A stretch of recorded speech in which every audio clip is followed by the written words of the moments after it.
नमस्कार दोस्तों, स्वागत है आप सभी का आपके अपने YouTube channel the study world में। मैं हूं एसवी पांडे। आज जिस बड़ी शख्सियत के बारे में बात होने वाली है वो मेरा ऐसा विश्वास है कि जब तक मनुष्यता रहेगी, जब तक मनुष्य के संघर्ष की यात्रा रहेगी, तब तक वो हमारी अक्षय ऊर्जा अभिन्न रूप से हमारे लिए प्रेरणा स्रोत बने रहेंगे। हम बात करने वाले हैं आज शहीद आजम भगत सिंह के बारे में।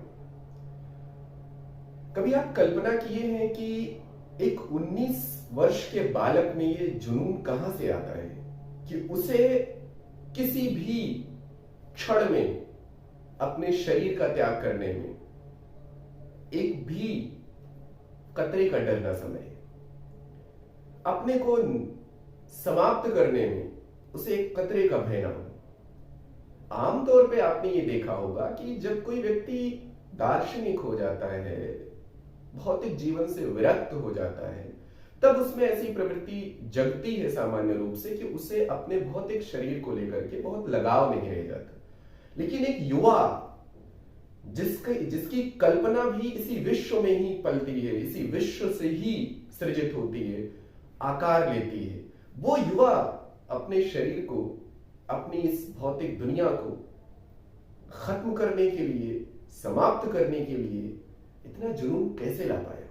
क्या था उसके आसपास का वातावरण और क्या था उसकी मिट्टी में जिसने उसको इस तरीके का जुनून दिया? ये सब बातें होंगी इसी लेक्चर में। आज बात शहीद आजम भगत सिंह की। आज ही के दिन यानी 28 सितंबर 1907 को बंगा, जो कि पाकिस्तान में पड़ता है, वहां पर भगत सिंह साहब का जन्म हुआ।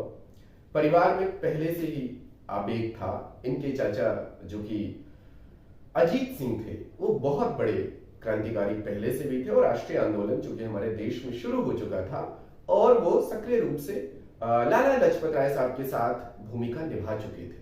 तो परिवार में वो माहौल शुरू से ही उन्हें मिला और देश की आजादी को लेकर के जिस तरीके का जज्बा चाहिए था वो उसे उन्हें सीखना नहीं पड़ा, वो उनके खून में आया, इनहेरिटेड था और वो फैमिली में पहले से ही मौजूद था।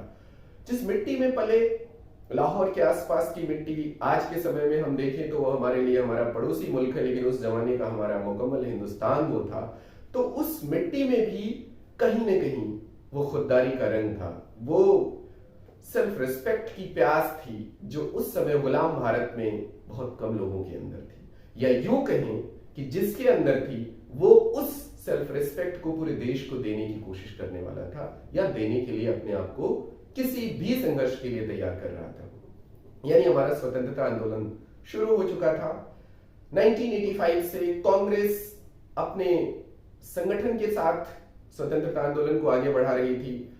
आपको पता होगा कि गांधी के आने से पहले यानी कि 1915 से पहले तक कांग्रेस को मॉडरेट वे में लीड कर रहे थे जो नरम दल के लोग थे, जो ये कह सकते हैं आप कि जिनका सॉफ्ट नेचर था, वो लोग लीड कर रहे थे। लेकिन उसी में ऐसा एक फेज आता है 1907 का, जिस साल भगत सिंह साहब की पैदाइश है, तो कांग्रेस दो टुकड़ों में बढ़ जाती है, गरम दल और नरम दल। और 1907 से लेकर के अप्रोक्स 1915 तक का वो समय है जब कांग्रेस को मेन स्ट्रीम वे में देखा जाए तो गरम दल वालों ने लीड किया। उसी समय वो लाल बाल पाल की जो प्रसिद्ध टिकड़ी हमने देखी है इतिहास में, वो आगे बढ़ती है। उसके बाद गंगाधर तिलक साहब को 6 वर्ष की जेल हो जाती है, आपको पता होगा, ब्रिटिश सरकार को आलोचना करने के नाते। और फिर उसके बाद लाला लाजपत राय साहब की भी पुलिस लाठीचार्ज में डेथ हो जाती है। तो इस तरीके से जो टिकड़ी होती है ये टूट जाती है और वापस ये आंदोलन कहीं ना कहीं मॉडरेट लोगों के हाथ में आ जाता है, ये कह लें कि जो लोग लिबरल सोच के होते हैं उनके हाथ में आ जाता है। बहरहाल वो इतिहास का हिस्सा है। 1915 के बाद से कांग्रेस को लीड कर रहे होते हैं गांधी, और ऑब्वियस सी बात है कि डेमोक्रेटिक वे में कांग्रेस जो है वो स्वतंत्रता आंदोलन को आगे बढ़ा रही होती है। भगत सिंह साहब 1907 की पैदाइश, में बार फिर रिपीट कर रहा हूं क्योंकि इसे आप याद रखिए, इससे आपको पता चलेगा कि कितना आवेग है उनके जीवन में और उन्होंने कितना काम किया बहुत छोटे सी लाइफ में। तो खैर 1907 की तारीख याद रखना है, 28 सितंबर। पहला ऑर्गेनाइजेशन जो बनता है भारत में, खास तौर पे असहयोग आंदोलन की समाप्ति के बाद, यानी कि after the non cooperation movement. तो वो होता है 1924 का, और वो ऑर्गेनाइजेशन जो बनता है वो होता है हिंदुस्तान रिपब्लिकन एसोसिएशन। और ये 1924 में इसको बनाया जाता है। इसका जो सेटअप तैयार किया जाता है वो एक्चुअली कानपुर में किया जाता है, और उस समय इसमें कोई बड़े रिवोल्यूशनरी नहीं थे, लेकिन दो ऐसे नाम इसमें जो फाउंडेशन के लोग थे, सचिंद्र सान्याल साहब और उनके साथ में दूसरा नाम था योगेश चटर्जी साहब का, इन्होंने इसको फाउंडेशन दिया। इसके बाद इसी ऑर्गेनाइजेशन को और ज्यादा आइडियलिस्टिकली करेक्ट किया गया और उसमें सोशलिस्ट टर्म जोड़ा गया, और सोशलिस्ट जो टर्म वो जोड़ा गया तो हुआ Hindustan Republican socialist Republican association या आर्मी। और ये साल था जब इसका नामकरण चेंज हुआ 1928 दिल्ली के अंदर। तो यानी कि हिंदुस्तान रिपब्लिकन एसोसिएशन या आर्मी जो बनी थी 1924 में, वो 4 साल बाद का किस नाम से प्रसिद्ध हुई? हिंदुस्तान सोशलिस्ट रिपब्लिकन एसोसिएशन या आर्मी। दिल्ली में इसका सेटअप हुआ, चंद्रशेखर आजाद साहब ने इसका सेटअप किया। ये क्रांतिकारियों की उस समय की सबसे बड़ी और लीडिंग ऑर्गेनाइजेशन थी। मैं इसको बताने के लिए इसलिए आवश्यक समझ रहा हूं क्योंकि यही वो ऑर्गेनाइजेशन था जहां चंद्रशेखर आजाद साहब की बाकी उस समय के क्रांतिकारी जितने भी थे, बटुकेश्वर दत्त, राम प्रसाद बिस्मिल, अशफाक उल्ला खान, शहीद आजम, इन सब की एक कोलैबोरेशन या एक बॉन्ड बनती है। इससे पहले मैं एक और ऑर्गेनाइजेशन का नाम लेना चाहता हूं जिससे भगत सिंह साहब का सीधा सरोकार है, उन्होंने फाउंडेशन किया था, वो थी नौजवान सभा 1926 में। नौजवान सभा से वो अपने रिवोल्यूशनरी आइडियाज और जो उनका अपना मोटो था फ्रीडम स्ट्रगल को लेकर के, देश की आजादी को लेकर के, वो शुरू कर चुके थे। लेकिन हिंदुस्तान सोशलिस्ट रिपब्लिकन एसोसिएशन या आर्मी के आने के बाद इसका प्लेटफॉर्म बड़ा हुआ और इन्होंने एक के बाद एक चीजों को टारगेट किया। शहीद आजम भगत सिंह के साथ जो चीज जुड़ी हुई है, जहां से उनकी आप सब जानते हैं इतिहास में जिस क्रांति के लिए वो जाने जाते हैं, वो ये थी कि पब्लिक सेफ्टी बिल और ट्रेड डिस्प्यूट बिल, ये 2 बिल डिस्कस हो रहे थे। हमारी जो आज की, अब तो वो पुरानी हमारी संसद भवन रह गई, उसे मोदी जी ने संविधान भवन का नाम दे दिया है। तो वो जो आज की संविधान भवन है या हमारी पुरानी संसद भवन, उसके सेंट्रल असेंबली में ये डिस्प्यूट पब्लिक जो है सेफ्टी बिल और ट्रेड डिस्प्यूट बिल, इसको जो है वो डिस्कस किया जा रहा था।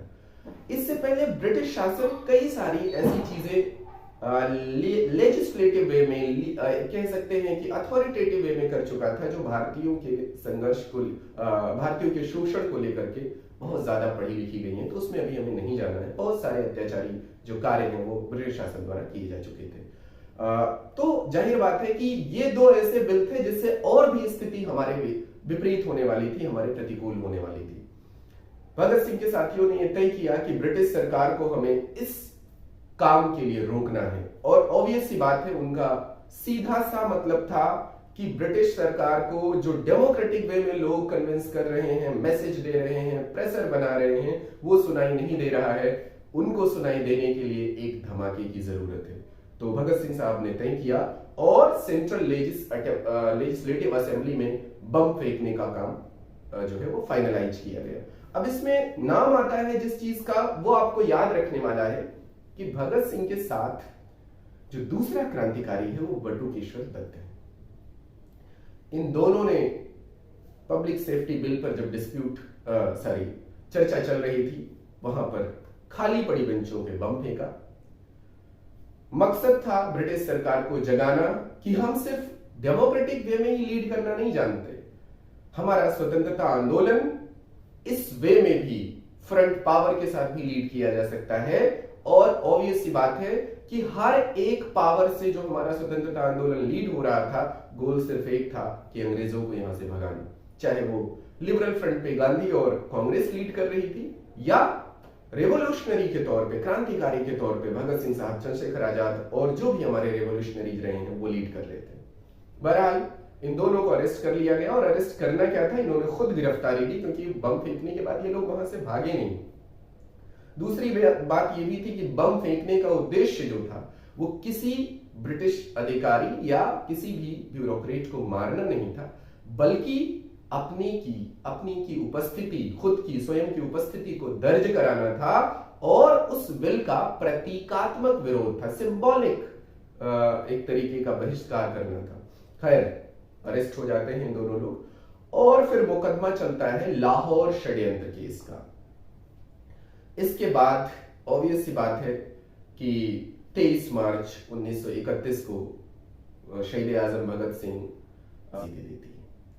यहां समझने वाली बात यह है कि जो फांसी हुई है वो सेंट्रल असेंबली में बमकांड से रिलेटेड मुकदमा नहीं था, वो मुकदमा दूसरा है।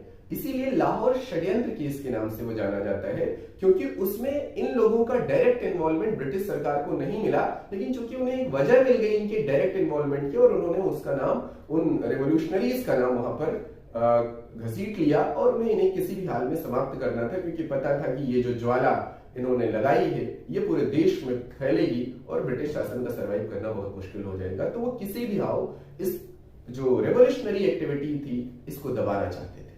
बहरहाल फांसी की सजा हो गई, शरीर मरता है, शरीर हमारा भी मरना है, आपका भी मरना है और प्रत्येक शरीर को मरना है, वो चाहे मनुष्य रूप में हो या किसी और रूप में हो। लेकिन जीवित क्या रहता है? जीवित रहता है उसका कृत्य, उसका विचार। भगत सिंह साहब कम लिखे गए, उनके ऊपर पुस्तकें कम हैं, उनके ऊपर लिटरेचर कम है, लेकिन भगत सिंह साहब जनमानस में ज्यादा है। भगत सिंह साहब के बारे में हमारे देश का ही नहीं बल्कि दुनिया के तमाम देशों के लोग जानते हैं। हिस्ट्री में एक रिसर्च की कोशिश अब की जानी शुरू हुई है बीते 2 दशकों से, कि जिन पर लिटरेचर अवेलेबल है, एकेडमीज द्वारा लिखा गया, यूनिवर्सिटीज द्वारा लिखा गया, वो तो बहुत बढ़िया बात है, लेकिन बहुत सारे अनसंग हीरोज हैं जिनको जनमानस से बहुत सराहना मिली है बट वो उतने लिखे नहीं गए हैं। One of the best example है भगत सिंह साहब। आप देखिए, किसी भी दफ्तर में चले जाइए, किसी भी ऑफिस में चले जाइए, अगर वहां पर आपको महात्मा गांधी की फोटो मिलेगी, पंडित जवाहरलाल नेहरू की फोटो मिलेगी, सुभाष चंद्र बोस की फोटो मिलेगी, तो निश्चित रूप से चंद्रशेखर आजाद और भगत सिंह की भी फोटो मिलती है। ये एक स्ट्रीम पे लिटरेरी जो है स्पेस नहीं बनाते हैं। अगर आप लिटरेरी स्पेस की बात करें, गांधी के बारे में बहुत लिखा गया है, पंडित नेहरू के बारे में बहुत लिखा गया है, कुछ सुभाष बाबू के बारे में भी लिटरेचर अवेलेबल है, एटलीस्ट बंगला में तो अवेलेबल ही है, लेकिन इन तीनों के कंपैरिजन में भगत सिंह के बारे में उतना नहीं मिलता, उतना आजाद के बारे में नहीं मिलता। तो अब धीरे धीरे ये कोशिश की जा रही है, दुनिया भर के इतिहास के जो स्कॉलर्स हैं वो इस बात पर काम करना शुरू किए हैं कि जो जनमानस के हीरो हैं, जिन पर लिटरेचर नहीं लिखा गया है, उनको जो है उन रिसोर्सेज को सही तरीके से रेशनल तरीके से एनालाइज किया जाए, जो लोगों का परसेप्शन है उससे सही तरीके से समझा जाए और फिर उनको बेस बना करके लिटरेचर लिखा जाए और पर्याप्त लिखा जाए, क्योंकि ये लोग बहुत लेजेंड है, बड़े काम इन लोगों ने किए हैं। बहरहाल भगत सिंह के बारे में बात करने के लिए बहुत कुछ है, बट आज 28 सितंबर जब उनकी बर्थ एनिवर्सरी है, आपके साथ इसलिए इस वीडियो को मैंने साझा किया क्योंकि ये जरूरी है। हमें मेमोराइज करने के हर समय वजह नहीं होती हैं, लेकिन जब भी किसी भी तरीके से वजह मिले हमें मेमोराइज करते रहना है। देखिए, स्वतंत्रता आंदोलन की जो हमारी पीढ़ी है वो गवाह नहीं है, हमने सुनी है, हमने पढ़ी है, हमने फिल्मों में देखी है, हमने किताबों से सीखी है, लेकिन उनके जो सपने थे, जो उनका विजन था, वो अभी कंप्लीट नहीं है। उसमें बहुत सारी चीजें हैं जो किया जाना बाकी है। तो ऐसे में चाहे जो भी रेवोल्यूशनरीज हैं, जो भी हमारे लेजेंड्स हैं, जो हमारे लीडर्स हैं, फ्रीडम स्ट्रगल का कोई भी नाम जिसने अपने रिसोर्सेज को इस स्वतंत्रता आंदोलन में लगाया है, स्वयं को इसमें खपाया है, उनके लिए हमें काम करना है और ये जिम्मेदारी यूथ की ज्यादा है। Being a student, being a learner, आपकी ज्यादा है, हमारी ज्यादा है। हम पढ़ें और जो कुछ भी हमें प्राप्त हो रहा है, नॉलेज है, पैसा है, इनफैक्ट दूसरे प्रकार के रिसोर्सेज हैं, उससे कहीं ना कहीं इन महान विभूतियों का जो विजन है देश को लेकर के, उसको जो पूरा होने में अभी कार्य अधूरे हैं उसको पूरा करने की कोशिश करें। हिंदुस्तान ऐसा देश नहीं है जो ओवरनाइट बेहतर बन जाएगा। हिंदुस्तान कई सौ वर्षों की यातना और गुलामी के बाद, बड़े संघर्षों के बाद आजाद हुआ। तो स्वाभाविक है कि इसकी टूट फूट, इसका जो डेप्रिसिएशन और लूट रहा है उसको करेक्ट करने में और इसकी पोजीशन को सही शक्ल देने में, खूबसूरती इसकी वापस लाने में अभी बड़े संघर्ष की जरूरत है। और उसमें भगत सिंह साहब जब तक दुनिया रहेगी, जब तक मनुष्यता रहेगी, हमेशा प्रासंगिक रहेंगे। बहरहाल इस लेक्चर में इस टॉपिक को यहीं पे खत्म करेंगे। भगत सिंह साहब पर हिस्टोरिकली कोई लेक्चर मैं पूरी तरह लेके आऊंगा। कई सारे लोगों की ये भी बात है कि गांधी और भगत सिंह को लेकर के बहुत सारी चीजें हैं, उस पर भी बात होगी। लेकिन इस लेक्चर में अभी हम किसी डिस्प्यूट को सॉल्व करने के लिए नहीं थे, सिर्फ भगत सिंह के बारे में एक अवेयरनेस के लिए लेक्चर आया है। तो मैं उम्मीद करता हूं कि आपको ये लेक्चर अच्छा लगेगा और आपको अगर कोई टॉपिक ऐसा जो आपको चाहिए सुनना है, उस पर कोई आपको जानकारी चाहिए, तो आप बेझिझक कमेंट बॉक्स में आ सकते हैं, वहां पर अपना पैगाम मेरे लिए छोड़ सकते हैं। मैं निश्चित रूप से उस पर काम करूंगा। बने रहिए हमारे साथ। Thank you very much.